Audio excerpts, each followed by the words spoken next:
हूं आपके साथ प्रीति नेगी। इस वक्त की बड़ी खबर आपको बता दूं कि मंत्रियों की जो लिस्ट सामने आई है उसमें अभी तक नंदकिशोर का नाम नहीं है, यानी कि नंदकिशोर यादव मंत्री नहीं बनेंगे। इस वक्त की ब्रेकिंग न्यूज आपको बता रहे हैं, इस बार की मंत्री लिस्ट में नंदकिशोर यादव का नाम नहीं है, वो मंत्री नहीं बनेंगे।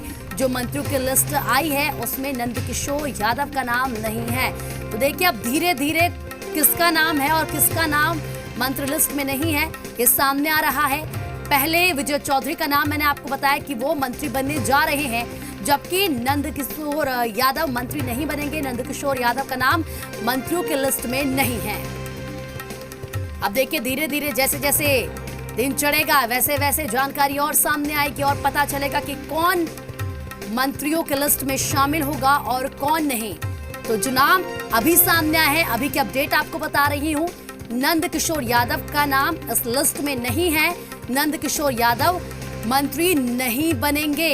एक और बड़ी खबर, ब्रेकिंग न्यूज आपको बता रहे हैं। जी बिहार झारखंड पर लगातार बड़ी खबरों का सिलसिला जारी है। और चलिए आपको बता दें कि नीतीश सरकार का राष्ट्र तिलक है और आपको इसमें अमित शाह, जेपी नड्डा के शामिल होने की जानकारी हम आपको बता रहे हैं। बीएल संतोष भी शपथ समारोह में मौजूद रहेंगे। दोपहर के बाद सभी नेता पटना पहुंचेंगे, ये खबर है। वहीं 4:30 बजे, क्योंकि सरकार का शपथ ग्रहण होना है, तो ऐसे में सभी नेता वहां पर पहुंचेंगे। एक और ब्रेकिंग न्यूज आपको बता रहे हैं, पटना में सभी नेता दोपहर के बाद पहुंचेंगे। 4:30 का समय है जब समारोह होना है और केंद्रीय गृह मंत्री अमित शाह, बीजेपी के राष्ट्रीय अध्यक्ष जेपी नड्डा और साथ में बीएल संतोष भी शपथ समारोह में मौजूद रहेंगे। और देखिए इस बीच खबर यह भी है कि विजय चौधरी मंत्री पद की शपथ लेंगे। सीएम हाउस से उन्हें फोन आया है। विजय चौधरी जेडीयू कोर टीम के सदस्य हैं। तो देखिए विजय चौधरी को मंत्री पद दिया जाएगा, मंत्री उनको बनाया जाएगा, वो मंत्री पद की शपथ लेंगे। उन्हें सीएम हाउस से फोन आया है, यह अपडेट है। नीतीश कुमार एक बार फिर से बिहार के मुख्यमंत्री के रूप में शपथ लेंगे। नीतीश कुमार आज शाम 4:30 बजे राजभवन में बिहार के 37वें और खुद 7वीं बार मुख्यमंत्री पद की शपथ लेंगे, जहां राज्यपाल फागू चौहान नीतीश कुमार को मुख्यमंत्री पद की शपथ दिलाएंगे। हालांकि इससे पहले शपथ ग्रहण का कार्यक्रम पटना के गांधी मैदान में आयोजित किया जाता था, लेकिन कोरोना काल को देखते हुए राजभवन के राजेंद्र मंडप में शपथ ग्रहण कार्यक्रम का आयोजन किया गया है।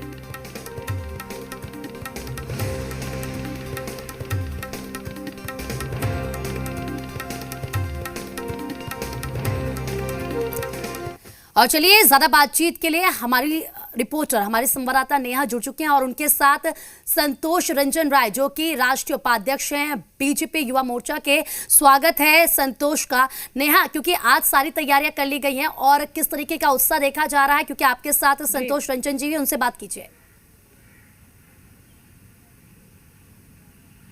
जी देखिए, बीजेपी के युवा मोर्चा के राष्ट्रीय उपाध्यक्ष संतोष जी हमारे साथ जुड़े हुए हैं। नीतीश कुमार 7वीं बार बतौर मुख्यमंत्री शपथ लेंगे।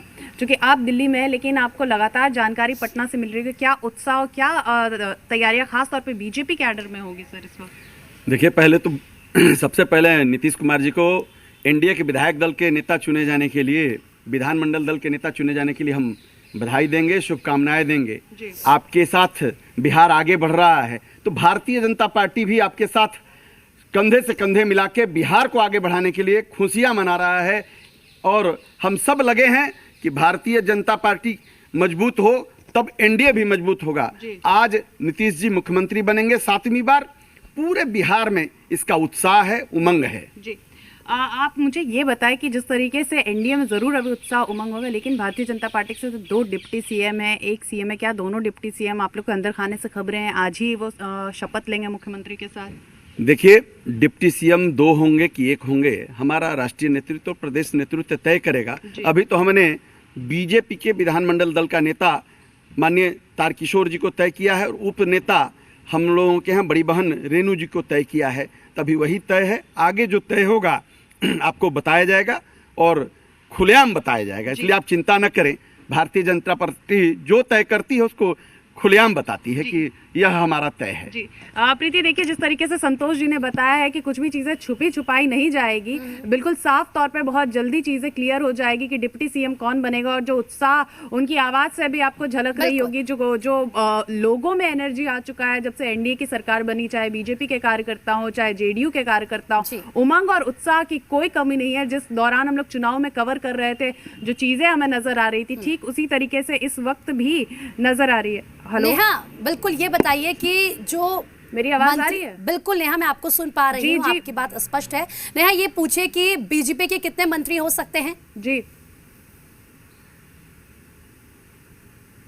मैं पूछती संतोष जी, क्या बीजेपी के मंत्री आज नीतीश कुमार के साथ शपथ लेंगे और कितने मंत्री होंगे? कोई आपके पास जानकारी है ऐसी? देखिए, अभी थोड़ा इंतजार कर लेना चाहिए, सब चीजें साफ हो जाएंगी। नेतृत्व के पास सारा विषय है कि क्या होगा, लेकिन यह तय है कि आज मुख्यमंत्री जी शपथ लेंगे, यह तय है। जी देखिए, अभी बहुत साफ लोग नहीं कहना चाह रहे हैं प्रीति इस वक्त कि कितने मंत्री और कौन मंत्री होंगे जो खुद मुख्यमंत्री के साथ शपथ लेंगे। लेकिन हालांकि जो चीजें साफ तौर पे हमें जानकारी मिल रही वो कि मुख्यमंत्री नीतीश कुमार के साथ भारतीय जनता पार्टी कोटा से कुछ मुख्यमंत्री जरूर शपथ लेंगे। हो सकता है कि हमें पुराने चेहरे में नजर आए और संभावित हो कि यानी कि थोड़ा इंतजार हमें करना होगा, क्योंकि अभी कुछ भी कोई भी नेता साफ अपनी बात को स्पष्ट तौर पर आगे नहीं रख रहे हैं। रजनीश भी हमारे साथ जुड़ चुके हैं। नेहा, मैं आपके पास लौटूंगी। रजनीश, देखिए क्योंकि तैयारियां पूरी हो चुकी हैं, लेकिन बीजेपी के कितने मंत्री होंगे, क्या उनका नाम होगा, ये अभी तक तस्वीर क्लियर नहीं हो पाई है। कितना और इंतजार करना होगा और क्या लगता है, क्योंकि आज बीजेपी बड़ी भाई की भूमिका में, तो उसके जाहिर सी बात है मंत्री ज्यादा होंगे। देखिए, देर रात तक मंथन चला और मुख्यमंत्री आवास में एक अन्य मार्ग में मुख्यमंत्री नीतीश कुमार और साथ ही साथ बीजेपी के जो बड़े नेता हैं वो उनकी मौजूदगी रही। नामों को लेकर चर्चा चली और अपने अपने पाले से कौन मंत्री होंगे इसको लेकर गहन विचार विमर्श और मंथन हुआ। सूची लगभग तैयार हो गई है और सूची जो है वो एक अन्य मार्ग से फैक्स कर भी दी गई है राजभवन को। अब सबसे जो महत्वपूर्ण है ये बता दे कि उप मुख्यमंत्री रहे पिछले जो 16वीं सदन में, वो सुशील कुमार मोदी उप मुख्यमंत्री नहीं होंगे। नंद किशोर यादव जो कि पथ निर्माण मंत्री रहे 16वीं जो सदन है उसमें, विधानसभा के 16वीं सदन सत्र में, वो मंत्री पद नहीं संभाल रहे हैं। काफी वरिष्ठ मंत्री हैं नंद किशोर यादव, रहे हैं वरिष्ठ नेता रहे हैं बीजेपी के और लंबे समय तक मंत्री पद संभाले हैं। इसके अलावा बात कर ले, देखिए कई ऐसे नाम जो हैं वो नए चेहरे हैं जो कि पहली बार शामिल होंगे मंत्रिमंडल में, और कई जो बीच में गैप था वैसे भी चेहरे हैं जो कि फिर से मंत्री बनाए जाएंगे। दोनों ओर की अगर बात कर ले मिलाकर, बीजेपी और जेडीयू, एक जो है वो हम के कोटे से और एक जो है वो वीआईपी के कोटे से, और जो सूत्रों के अनुसार है वीआईपी की ओर से मुकेश सहनी और हम के ओर से जीतन राम मांझी। ठीक है, बिल्कुल रजनीश, नेहा आप दोनों हमारे साथ बने रहिए, क्योंकि एक रिपोर्ट जो कि नेहा की है, उन्होंने केंद्रीय मंत्री गिरिराज सिंह से बातचीत की है, पहले वो अपने दर्शकों को दिखा लेते हैं। मुख्यमंत्री नीतीश कुमार 7वीं बार बिहार के लिए आज बतौर मुख्यमंत्री शपथ लेंगे। इस पर विस्तार से बातचीत करने के लिए हमारे साथ केंद्रीय मंत्री गिरिराज सिंह है। गिरिराज, आज 7वीं बार एक बार फिर से नीतीश कुमार बिहार में बतौर मुख्यमंत्री शपथ लेंगे। देखिए, मेरा मानना है कि ये नीतीश कुमार जी ने एक चीज तो जरूर स्थापित की और मैं शुभकामना भी दूंगा कि बिहार में सामाजिक समरसता के लिए, बिहार में विकास के लिए नीतीश कुमार का आना जरूरी था और बिहार की जनता ने भरोसा जताया एनडीए पर। कई चुनौतियां भी हैं नीतीश कुमार जी के लिए, उन चुनौतियों का सामना करना पड़ेगा और उन चुनौतियों में माननीय मुख्यमंत्री जी के सामने वैसे चुनौती हैं जो मुख्यमंत्री जी को ना चाहते हुए भी उन चुनौतियों का समाधान निकालना पड़ेगा। मेरी शुभकामना है कि आप फिर से ये पाली और जोरदार तरीके से विकास की गति को बढ़ाएं, युवाओं के अंदर जो आकांक्षाएं, उन आकांक्षाओं को पूरा करें और एक माहौल बने जिस माहौल में फिर बिहार पूरे देश में अपना एक नाम स्थापित करे। ये भी चुनौतियां हैं कि कई ओवैसी जैसे लोग बिहार में जीत करके और आए हैं। ओवैसी ने कोई विकास वहां नहीं किए जो विकास के बल पे एक ऐसे व्यक्ति को लाए। वो एक सांप्रदायिक सौहार्द को बिगाड़ने वाले व्यक्ति हैं। इन लोगों से कैसे मुकाबला करेंगे? ये भी मुख्यमंत्री के सामने चुनौती है।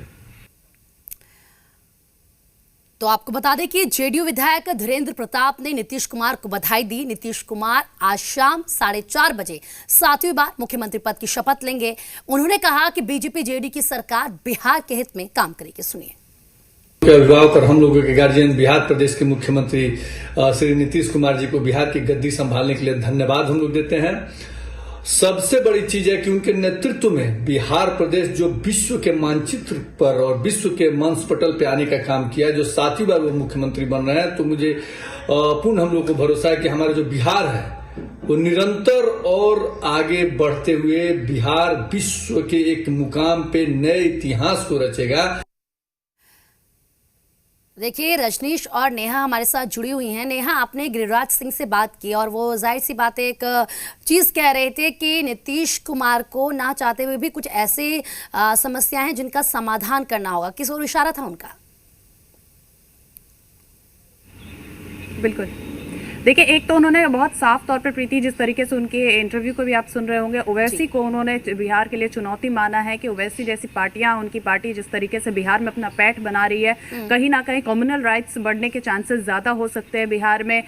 जो रिलीजियस राइट्स होते हैं वो बढ़ने के ज़्यादा चांसेस हो सकते हैं। तो ओवैसी का बिहार में आना एक नीतीश कुमार के सामने चैलेंजेस है। इसके साथ ही अगर उनके बातों को ध्यान से सुना जाए तो उनके इशारों को आप समझिए कि बीजेपी और जेडीयू में तालमेल बिठाना भी संभवतः एक चैलेंज जरूर होगा, इसलिए क्योंकि अब बीजेपी बड़े भाई की भूमिका में है और जेडीयू छोटे भाई की भूमिका में आ चुकी है। और नीतीश कुमार बीते 15 सालों से बड़े भाई की भूमिका में रहे और अचानक से जब उनके सामने ये बहुत बड़ा चैलेंज आएगा कि किस तरीके से वो तालमेल बिठाएंगे और किस तरीके से भारतीय जनता पार्टी को ज्यादा मौका मिलेगा बिहार हित में सेवा देने के लिए। हालांकि उन्होंने जो चुनाव में कहा था कि ये मेरा आखिरी चुनाव है, इस तरीके के वक्तव्य भी उनके भाषणों से सुनने को मिला था।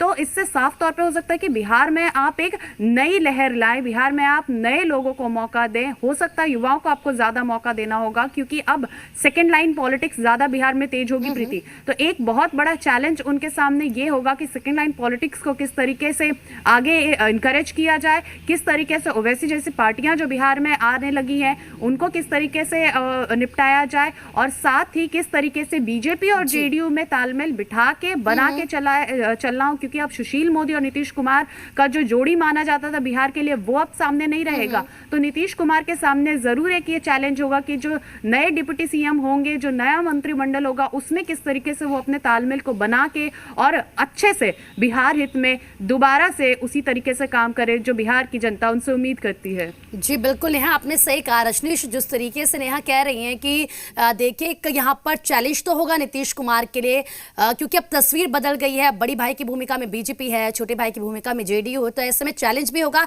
और क्या अब कहीं ना कहीं हमें बीजेपी की तरफ से प्रेशर जेडीयू पर दिखेगा? देखिए, सबसे बड़ी जो चुनौती है वो ये है कि जिस तरीके से नंबर आए हैं एनडीए के घटक दलों के, उसमें किसी भी छोटे दल को आप इग्नोर नहीं कर सकते हैं और उनकी चाहे जो भी मांग होगी या डिजिटनेस होगा उसको मांगना या मनोबल करना, ये एक बड़ी चुनौती होगी मौजूदा सरकार में। इसके अलावा यदि बात कर ले तो जो विपक्ष है वो बहुत ही सशक्त भूमिका में है। अब वो बिल्कुल मैजिक नंबर के करीब है और इतने मजबूत विपक्ष को भी जिस तरीके से सदन में घेरने की बात होगी या विधानसभा में जो तमाम बातें हैं उसमें उनकी संख्या की बात है, तो उस लिहाज से विपक्ष मजबूत है। ये भी एक सत्ता पक्ष के सामने चुनौती है कि वो मनमानेपन जो है वो नहीं कर पाएंगे। साथ ही साथ अब जिस तरीके से बातें आगे बढ़ रही हैं, जेडीयू की संख्या कम है और बीजेपी की संख्या बहुत ज्यादा है, तो ऐसे में अब मुख्यमंत्री नीतीश कुमार जो कि अपने तरीके से फैसला लेने, कामकाज करने और निर्णय लेने को लेकर जाने जाते थे, उसमें यदि वो कैबिनेट की बात हो या दूसरी बात हो, अब जहां हाथ उठाने की बात होगी, सामूहिक रूप से निर्णय लेने की बात होगी, वहां पे जेडीयू कमजोर भूमिका में होगी और बीजेपी मजबूत भूमिका में होगी। तो ऐसे में सरकार चलाने को लेकर अब हर कदम पर चुनौती होगी, मुख्यमंत्री प्रेशर भी होगा। जी बिल्कुल रजनीश, आप सही कह रहे हैं। रजनीश, नेहा, आप दोनों मेरे साथ बने रहिए। वक्त एक छोटे